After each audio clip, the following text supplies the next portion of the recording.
Salamat po sa patuloy ng prayers po kaya na sa akin na pagkita sa tundi at sa United States.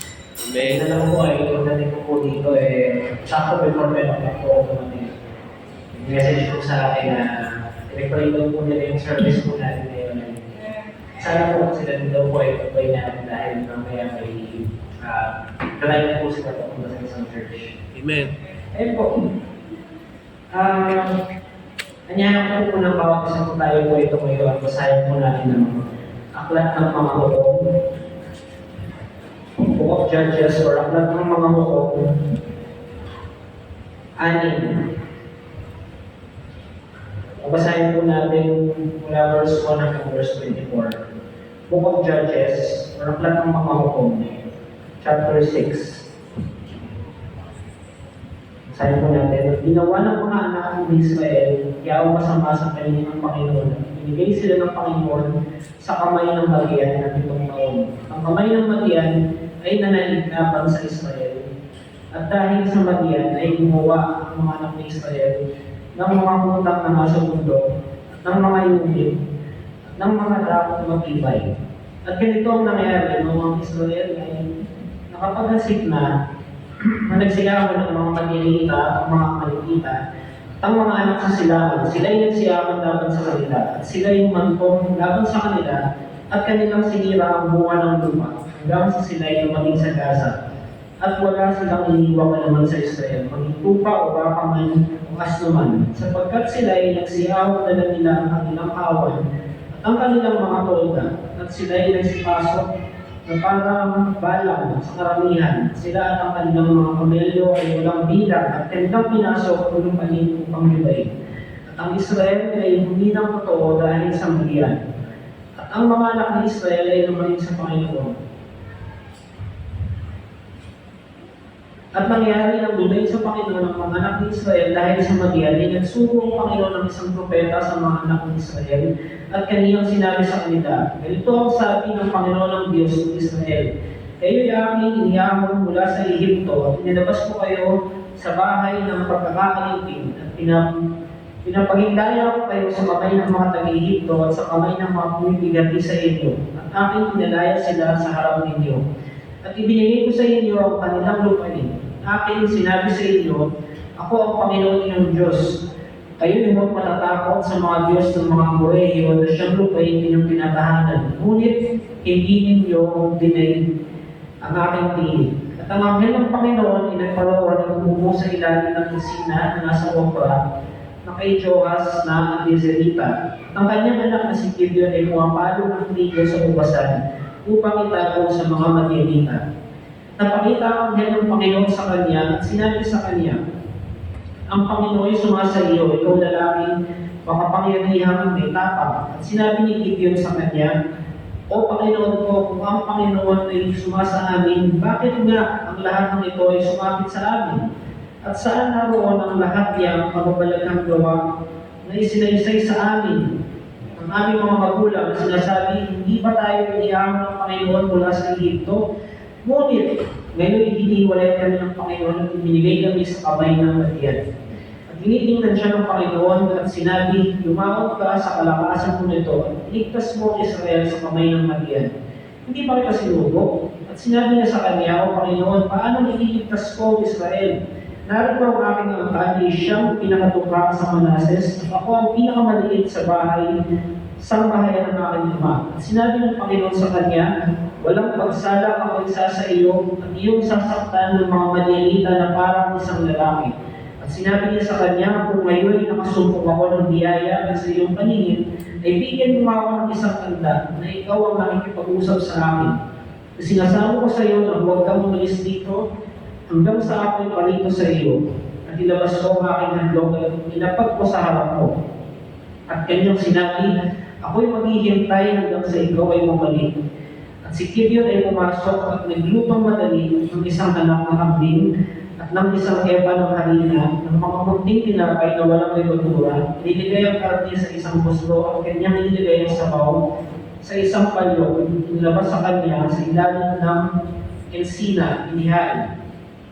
At sinabi ng anghel ng Diyos sa kanya, kunin mo ang karne at ang mga munting tinapay na walang lebadura, ipatong mo sa batong ito at ibuhos mo sa bawat. Kanyang ginawang gayon. Nang magkagayon ay inulat ang anghel ng Panginoon ang dulo ng tungkod na nasa kanyang kamay at sinalang ang karne at ang mga munting tinapay na walang lebadura. At napailang lang ang apoy sa bato at pinugnaw ang karne at ang mga munting tinapay na walang lebadura. Ang anghel ng Panginoon ay nawala sa kanyang paningin. At nakita ni Gideon na siya ang anghel ng Panginoon at sinabi ni Gideon, Aba, o Panginoon Diyos, sapagkat aking nakita ang anghel ng Panginoon na mukhaan. At sinabi ng Panginoon sa kanya, kapayapaan ng sumaiyo, huwag kang matakot, hindi ka mamamatay. Nang magkagayon, nagtayuog si Gideon ng isang lampana sa Panginoon na tinawag na Jehovah Sadok.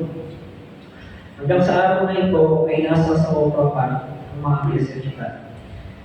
Tayo ba'y manalangin? Aming Ama, salamat po sa umalang po dito sa kakataon po muli na niyo pong pinayagan po na kami po ay mapamito at pagdalat po ng salita. Salamat Panginoon sa naging pag-awitan Panginoon sa fellowship. Awa po ay katanggap-tanggap po lahat po dito para sa inyo. Awa po ay magsalita po ang aming mga mata at puso sa inyong salita. Salamat po ang aming manalangin sa pangalan ng Panginoon Jesus. Amen. Tayo po ay malang po. Salamat po.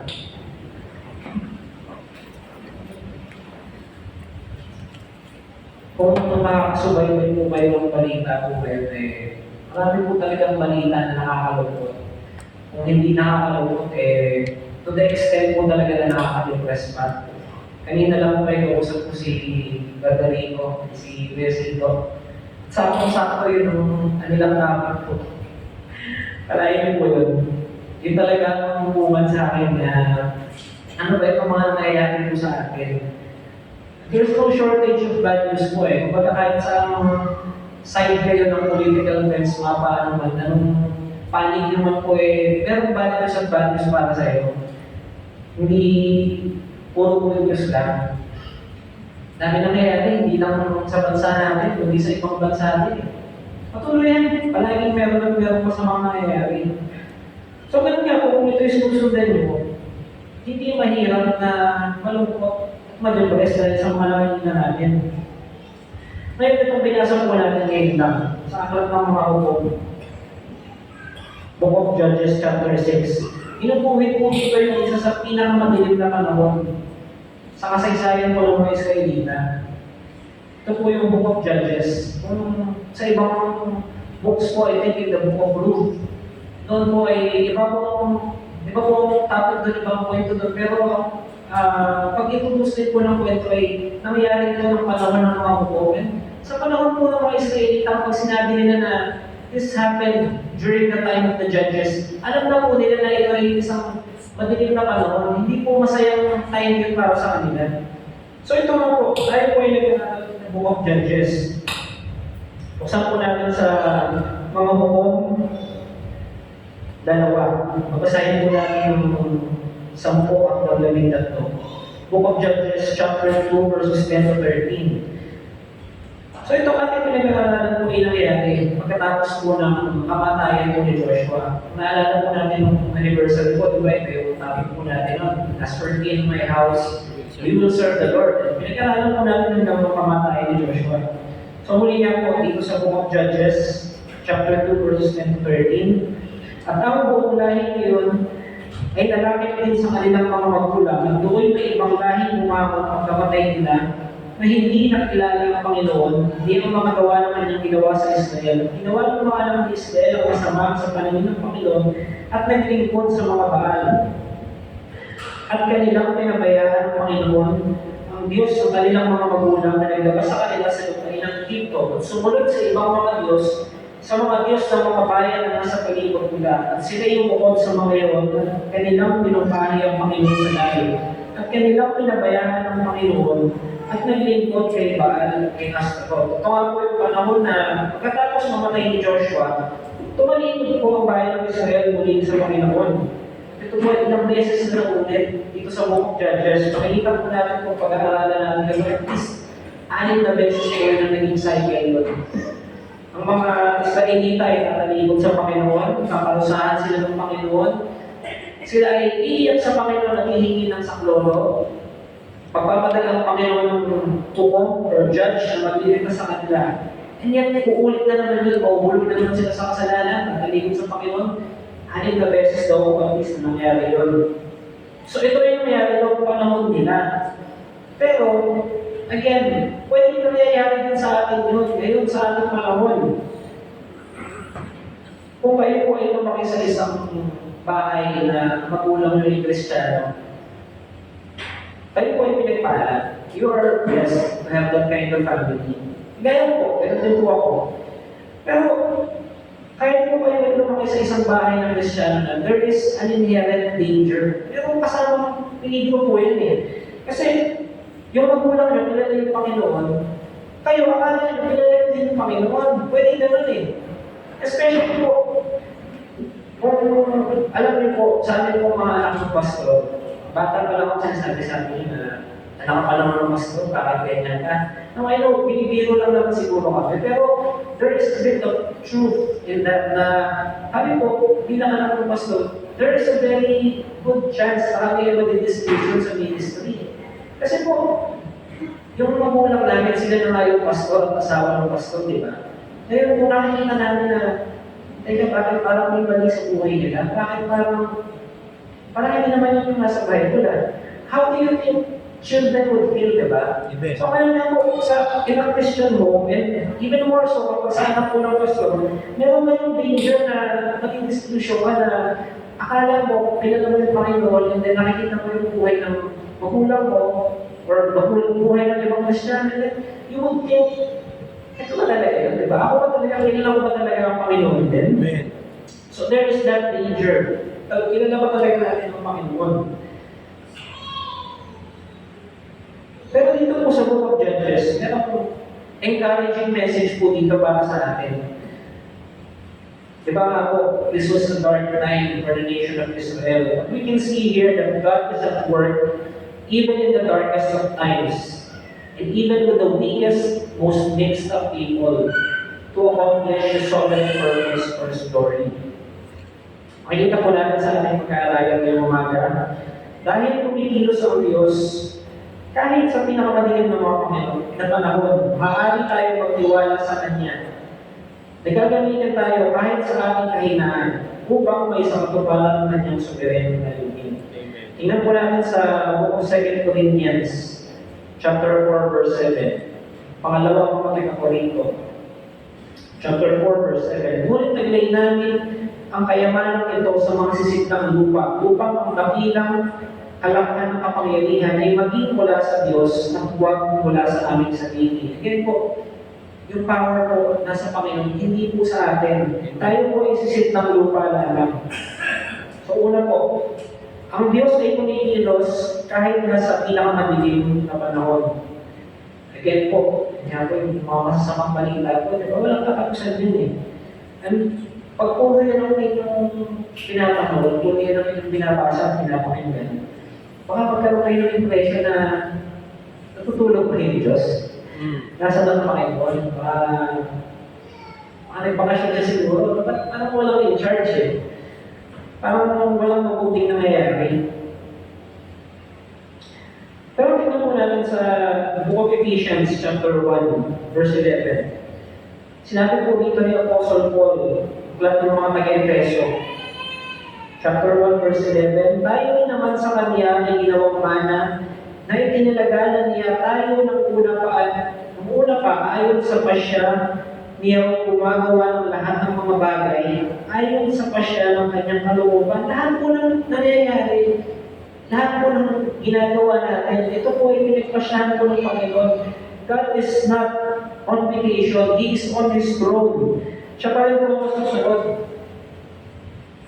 So ngayon po, dito sa mga Israelita, yung fact po na paulit-ulit na sila ay nahuhulog sa kasalanan at madaling sa Panginoon at paulit-ulit din silang nililigtas ng Panginoon, pinapakita nito ang malaking biyaya at pasensya ng Panginoon sa kanila.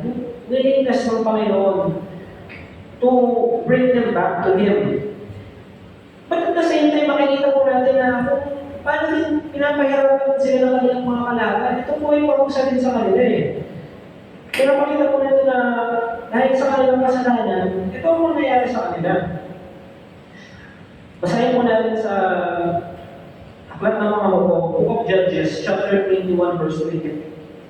Chapter 21, verse 25. Ito po ang tema ng Book of Judges. Sabi dito, ng mga araw na Yahweh, walang hari sa Israel. Ginagawa ng bawat isa ang matuwid sa kaniyang sariling mga anak. Again po, Book of Judges, madilim na panahon po ito para sa kanila. Tumalo ay panahon na wala silang hari. So, ginagawa ng bawat isa kung ano yung tingin nilang tama. Walang namumuno sa kanila. Fast forward tayo ng konti. Ano po ba yung susunod sa Book of Judges? By Book of Ruth. Again, Book of Ruth yun, pero nangyari din yung during the time of Judges. Sino po ba si Ruth? Si Ruth ay isang Moabite woman. Yung mga Moabites, kaaway nito ng mga Israelita. Kung susundan natin yung kasaysayan ng mga Moabites, ito ay mga nakuha ni Lot, yung pamangkin po ni Abraham. Si Lot, kung pagkatapos nila kumuli sa Sodom at Gomorrah, yung kanyang dalawang anak na babae, karoon ng magandang idea para sa kanya. So, po, hindi ko magandang idea ginawa nila sa kanya. Sabi nila, para matuloy yung lahi ng ating ama, kailangan tayo may magkaanak sa ating ama. So, ito pong mga naging anak ni Lot, ay bunga po ng incest. And ito ang naging Moabites. Ngayon po, dahil ganun nga po, kaaway po ng mga Israelita itong mga Moabites. And yet, here is Ruth, a Moabite woman, na nagtiwala sa Panginoon. Doon sa very beautiful verse po na sinabi ni Ruth, your God will be my God. Sinabi niya sa kanyang mother-in-law. And in the end of the book of Ruth, ano po ba yung ending nun? Sinabi po doon, what is the significance of the entire book of Ruth? Sinabi po doon, si Ruth ang naging great-grandmother ni David.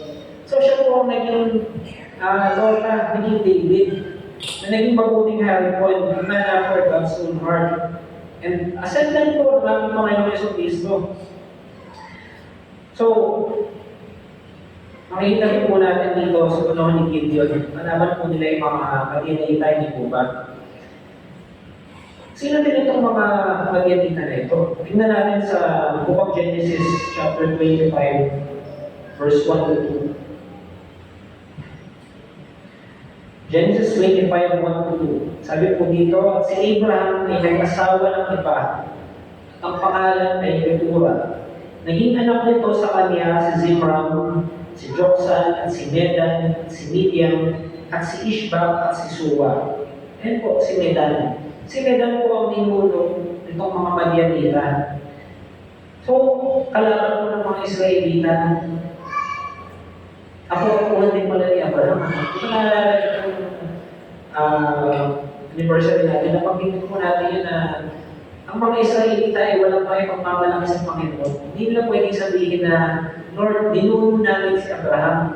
There is nothing special about Abraham. Si Abraham po ay isang pagano din. And makikita nyo din dito, yung mga naging kapuha-puhan niya, pagan tribes din po ito mga to eh. Nagkaroon siya ng ibang asawa matapos na mamatay si Sarah.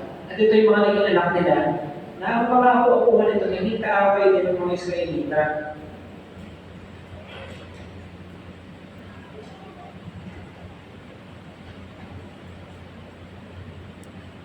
So ito nga po, kaaway nila itong mga Madianita.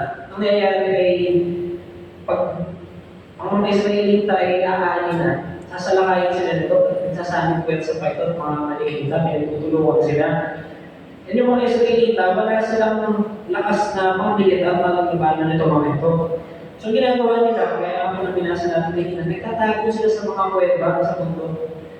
Hindi sila makalaban eh. Hindi nila kaya lumaban. Itong panahon na ito na binasa natin kanina, 7 taon na itong nangyayari mo. And finally, in the book of Judges, chapter 6, verses 6 to 7, finally, the Israelites cried out to the Lord. Now, bago ko tinawag ng Panginoon si Gideon bilang kanilang bagong hukom, nagpadala din siya ng propeta to confront Israel about their sin. Yung propeta hindi na po pinangalanan eh. Pero pinasa po natin kanina, di ba? Yung propeta, pinaalala ko sa kanila kung ano yung pinagdaanan nila sa Egypt. kung paano niligtas sila sa pagkakalipin at dinala sa lupang pinangako. And then, in chapter 6, verse 10, sinabi ng propeta sa kanila doon, basahin ko po ulit. Book of Judges 6, verse 10. After kung sinabi ng propeta yun na ayaw makikiligtas sa Egypto sa pagkakalipin, dinala sa upang pinamako, sabi dito sa verse 10, at aking sinabi sa inyo, ako ang Panginoon ninyong Diyos. Kayo'y huwag matatakot sa mga Diyos ng mga Amoreo na siyang lupain inyong tinatahanan. Ngunit hindi ninyo dininig ang aking tinig. So may mga utos pa rin ang Panginoon sa kanila. Ayaw naman sila, hindi nyo dininig ang aking tinig. Hindi kayo nakinig sa akin. Pinapaalala ko ng propeta yan sa kanila. Ngayon, makita po natin. Di ba may anghel naman po na tumawag kay Gideon? Kung sa ating binasa po sabi po na may anghel. I think that's in verse 12. At nagpakita ang anghel ng Panginoon sa kanya at sinabi sa kanya, ang Panginoon ay sumasayo, ikaw lalaking makapangyarihang itama. Sa Pilipino po kasi, alam po natin ay ang anghel. Pag sa English po yung pwedeng an angel or the angel. There's a difference po eh. In the New Living Translation, the same verse says, the angel of the Lord appeared to him and said, so may significance po yun, hindi lang siya an angel, but the angel. And as we saw later on, kung kausap pala ni Gideon anghel, ang Panginoon po mismo yun. Panginoon ang tumawag sa kanya. So ngayon po, muli, kahit na nasa napakadilim na panahon, nabubuhay itong si Gideon, both politically and spiritually, napakadilim po ng panahon. And yet, God was at work. Tumikilos po ang Panginoon. Sa atin din po, ngayon, gaano bang kadilim ang ating pinagdadaanan? Ano man ang pinagdadaanan natin, whether sabihin natin sa bansa natin, or even sa personal nating buhay, kailangan makita pa rin natin na kumikilos ang Panginoon. Hindi pwedeng mawala yun. God is always working in our lives. Laging kumikilos ang Panginoon. Paano siya kumikilos? How does He do it? Gumagamit ang Diyos ng mahihinang tao upang may sa katuparan ng kanyang sovereign layunin. God uses weak people to accomplish His sovereign purpose. Again po, di ba si Gideon nga po ang character po natin ngayon, hero natin of the story, but is he really the hero of the story? Babalikan po natin kanina, ano bang ginagawa ni Gideon? Tinawag siya ng anghel. Hindi na po natin babasahin, pero naalala po natin, siya po ay nasa ubasan at nagtitiik ng palay or trigo. Now, yan po minsan ay nababasa lang natin ng mabilisan lang eh. Hindi na natin tinitingnan ang ganong context, ganon. Pero, this was in verse 11 pala. Book of Judges chapter 6, verse 11.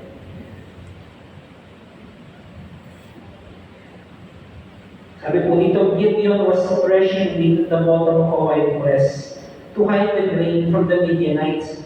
Paano po ba mag-gate dapat ng palay sa panahon nila? Hindi naman po tinatago yun. Kailangan po nasa open na field kayo. Meron baka na hinihila na mabigat. Tapos pag hinamin mo, hindi pa rin yung iba. May iwan yung palay na mismo. Ngayon, si Gideon, nagtatago siya. Yung white press na rin, parang imagine natin parang kiddie pool. Dapat mga grapes yung nandun, tapos kaya napaan nila, hinibigan nila yung grapes. Doon siya nagtatago. Doon niya hinihilig yung palay. So, nagtatago siya dahil natatakot siya. Baka nakawa na naman siya ng mga Midianita. And yet, ano yung sinabi sa kanya ng mga Midianita nung pinag-usap siya? Sabi sa kanya, ang Panginoon ay sumasayo, ikaw lalaki ng mga pangyarihang itapang. Makapangyarihan at may tapang kasi sinabi sa kanya, wala. Ilinalawa yung mukha ako. Nagtatago nga ako dito eh. So, ang hinahanap ng Panginoon ay hindi itong isang lalaki na commander or general. Ang hinahanap niya isang mahinang tao Na kung makikita natin sa pagbuo nitong kwento, even in the end, may mahina pa rin naman si Gideon. Pero ito po, una, kita natin si Gideon ay talunan at tuwag. Nagtatago nga siya. Pangalawa, si Gideon ay dense spiritually. Ano po ibig sabihin nun? Kung sinabi mo ng propeta yung account niya po, di ba? Kung paano liligtas kayo sa Egypto, dito ba sa pagkakalipin, anong naging ending nun para kay Gideon? Sinabi niya, and yet, ngayon, pinaubayan ng Panginoon kami sa mga Midianita. Pinabayaan namin ng Panginoon. Yun ang kanyang interpretation. Diba? So spiritually, something was also wrong with Gideon. Mali yung kanyang naging conclusion. Sinabi niya na, hinalikuran kami ng Panginoon. Ang atlo, makita natin ni Gideon, depressed na rin siya dahil tingin niya niya ay inabanda na ng kasi ng Panginoon. Ang pangapat po, ito, sabi dito, kita natin na si Gideon ay nakafocus din sa kanyang sarili rather than focus on the Lord. Ang dami niyang I and my statements. Babalikan po natin yung verse 15. Sabi po dito,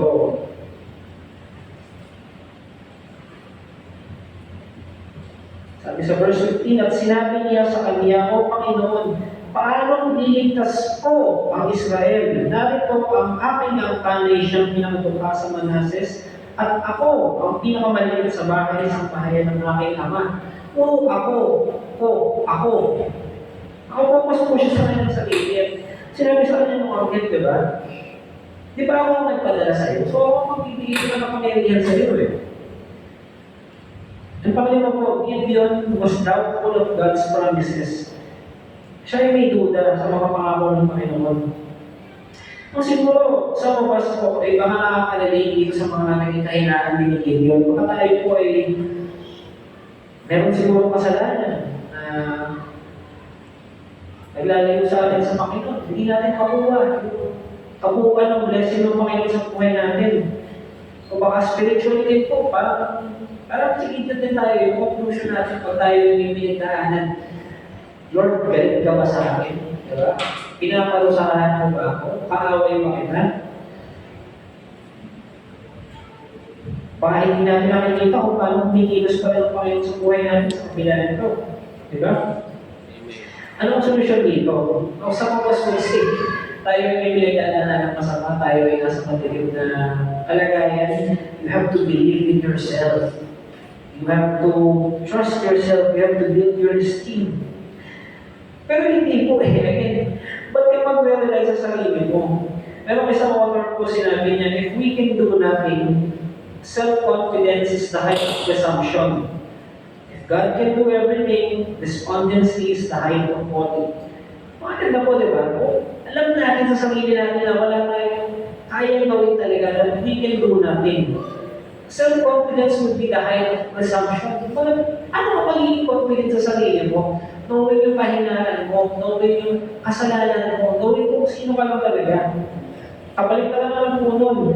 If God can do everything, despondency is the height of folly. Kung alam naman natin sa kabilang banda na ang Panginoon ay all-powerful, lahat kaya niya gawin, lahat kaya niya sa katuparan. Bakit tayo magiging despondent? Bakit tayo maglulumo? Bakit tayo manghihinaan? Amen. Basahin po natin sa aklat ng 2 Corinthians. 2 Corinthians chapter 1, verse 8 to 9. Sabi po ni Paul dito, hindi naman libre na kayo hindi makaalam ang mga kapatid. Nang tungkol sa mga kapighatian namin na nangyayari sa Russia, kami ay totoo ng bigatan. Nang higit sa aming kaya, dapat kami nawalan ng pag-asa sa buhay. Oo, kami nagkaroon sa aming sarili ng hatol sa kamatayan, upang huwag kaming magkatiwala sa aming hindi sarili, kundi sa Diyos na bumubuhay ng magmuling ng mga patay. Kinukwento po ni Apostle Paul dito na sila nga po ay may kapighatian na pinagdaanan na ito po yung napakabigat para sa kanila. Higit sa kanilang kaya. Para sila po ay hindi magtiwala sa kanilang sarili, kung hindi sa Diyos.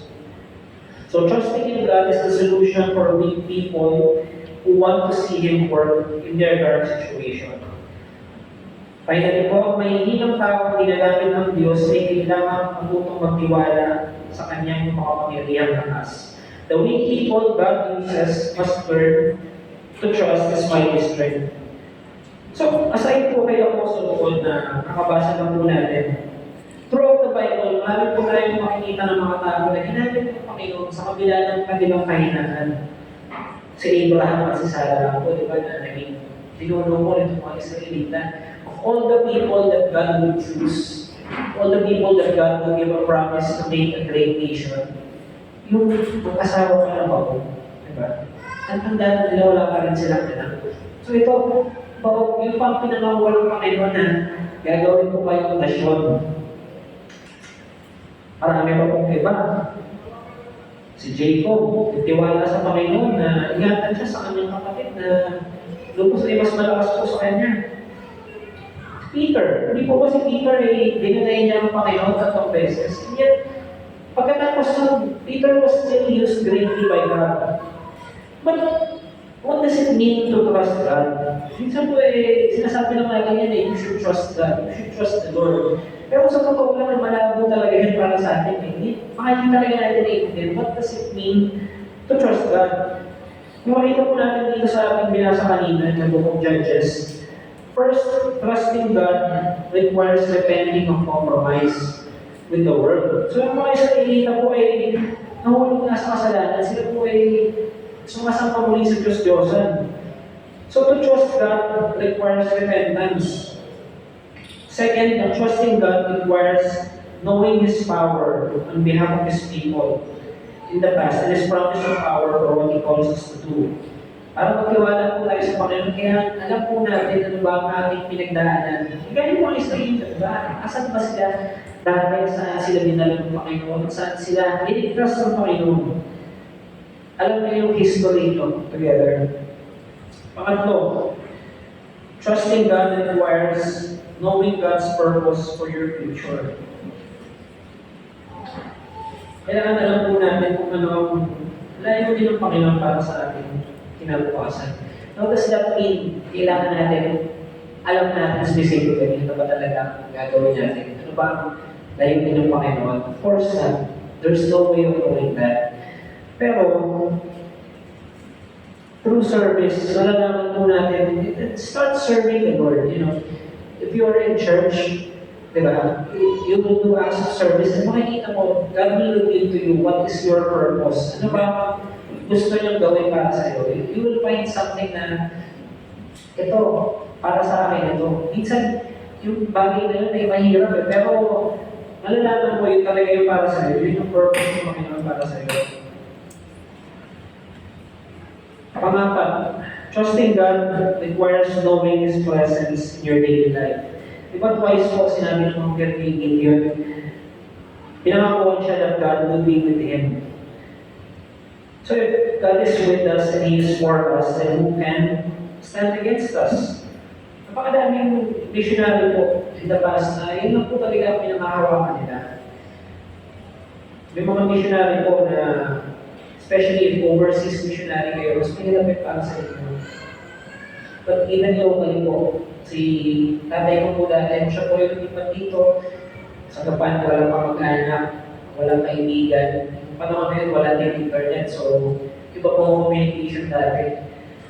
Talagang pinakahawakan niya na po ay may calling ng Panginoon sa kanya, God will be with him. Ganon din po dito kay Kaya ng panahon na ito. He had to trust that God will be with him. Finally po, trusting God requires knowing that we are at peace with Him through the sacrifice of His Son for us. Diba kanina po, ang ating binasa ay nakita natin na kausap pa yan ni Gideon na pala po ang Panginoon talaga. Sinabi po dito, verse 22. At nakita ni Gideon na siya ang anghel ng Panginoon. Sinabi ni Gideon, Aba, o Panginoon Diyos, sapagkat aking nakita ang anghel ng Panginoon ng mukhaan. Sa Pilipino po, kaya malalaki ba? Aba, nagulat siya. Pero papasahin po natin ito sa yung Living Translation. Sa English po, sabi dito, when Gideon realized that it was the angel of the Lord, he cried out, O sovereign Lord, I am doomed. I have seen the angel of the Lord face to face. Hindi po ito aba na nagulat lang siya eh. Siya po ay nanduos na natapat po talaga. To the point po na sabi niya dito sa New Living Translation, guys, I am doomed. Mamamatay na ako, nakita ko ang Panginoon eh. And yet, ano sinabi ng Lord sa kanya? Verse 23. Sinabi ng Panginoon sa kanya, kapayapaan ang sumailo. Huwag kang matakot. Hindi ka mamamatay. Takot si Gideon, pero sinabi ng Lord sa kanya, kapayapaan sa iyo. So ito po, to trust God, it is required of us to know that we are at peace with God. And again po, alam natin po talaga kalagayan natin. Tayo ay makasalanan, tayo ay hindi karapat-dapat. Pag alam natin po sino talaga ang Panginoon, who God is, His attributes, tayo po talaga yung matatakot din. Siguro gano'n na lang din nasabi natin, aba, mamatay na ako. Ganun po eh. And yet, if we know that we are at peace with God, through Jesus, kung alam natin po na hindi tayo kalaban ng Diyos, hindi niya tayo kaaway. Kung kaaway na tayo, bakit niya ibigay yung anak niya para tubusin tayo, di ba? Dahil ginawa niya nga po yun, we are at peace with God. So we can trust Him. Now, you cannot trust God to use you in serving Him until you know that you are at peace with Him. Through trusting in the sacrifice of His Son. Sa ating pong pagtatapos, ang mundo po natin, ang community natin, maraming personal life din natin, talagang minsan po ay napakadilim, spiritually. Tayo po ay marahil nasa madilim na panahon. Pero kailangan alam po pa rin natin, kailangan makita pa rin po natin na kumikilos pa rin ang Panginoon sa kabila po nito. Kung tayo po ay kasalukuyan nasa madilim na panahon, huwag po tayo malungkot, tayo mag-despair, tayo maging depressed. Kailangan matuto tayo magtiwala, hikilos pa rin ang Panginoon. May mga kwento po akong narinig na ganyan na sila po ay pinagpala ng Panginoon. And ganun din, parang sa dito, nakalimutan sa Panginoon. So ngayon po, pinagdadaanan sila siguro na hindi maganda. And ano kapag ang reaction po nila is, bakit ginagawa sa akin ng Panginoon? Di ba parang yung may Gideon ng ganyan na sabi niya, niligtas kami ng Panginoon sa Egypt. Pero ngayon, tinabayaan niya na kami. Nasaan yung tiwala sa Panginoon doon, di ba? Kailangan matutunan po natin na kahit tayo po ay dumadaan sa mahirap na panahon, marahil siguro, baka talagang pagkaparusahan naman sa atin dahil nakalimot tayo sa Panginoon, we still have to trust God. Kumikilos pa rin po siya sa buhay natin to bring us back. Salamat.